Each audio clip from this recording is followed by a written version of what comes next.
வந்தவுடன் அனைத்து வழிகளையும் மறந்தவன் இந்த உலகத்திலே உங்களை அழகாக வளர்க்க வேண்டும். நீங்கள் தான் அந்த அவருடைய உலகமாக மாறிவிடுகிறீர்கள். எனவேதான் இரவு பகலாக உங்களுக்கு அந்த தாய் சேவை செய்யக்கூடியவராக இருக்கிறார். இரவு பகலாக உங்களுக்கு தாய் சிறு மரத்திலே சேவை செய்யக்கூடியவராக இருக்கிறார். அவருடைய ஆரோக்கியத்தை உங்களுக்கு உணவாக தந்தார். அவருடைய இரத்தத்தை உங்களுக்கு உணவாக ஊற்றினார். அவருடைய மடிதான் உங்களுடைய வீடாக இருந்தது.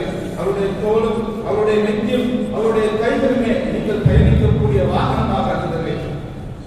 அதே நேரம் கண்ணியமானவர்களே, நீங்கள் சிறு பராயத்தில் இருக்கிற பொழுது உங்களை சூழ்ந்து அவதானித்து கவனிக்கக்கூடியவராக அந்த தாய் இருந்தால், அவள் நீங்கள் வயதிலே சாப்பிட வேண்டும் என்பதற்காக அவள் பசியோடு இருந்தார். நீங்கள் நல்ல முறையில் தூங்க வேண்டும் என்பதற்காக அவள் தூக்கத்தில் விழித்திருந்தார். அன்பானவர்களே, இதுதான் இராக்கு முன்னைகளுடைய தாய், இதுதான் அன்பு உண்மைகளுடைய தாய். நாங்கள் எங்களை விட்டு அந்த தாய் மறைந்து விட்டால் சிறுபாராயத்தில் தாயை கேட்டு நாங்கள் வளர்க்கக்கூடியவர்களாக இருந்தோம். அந்த தாயை விட்டு தூரமாகி விட்டால் அந்த தாயை தேடி செல்லக்கூடியவர்களாக நாங்கள் இருந்தோம். எங்களுக்கு ஏதேனும் கெடுதி ஏற்பட்டால் எங்கள் தாயை நாங்கள் தேடி செல்லக்கூடியவர்களாக இருந்தோம்.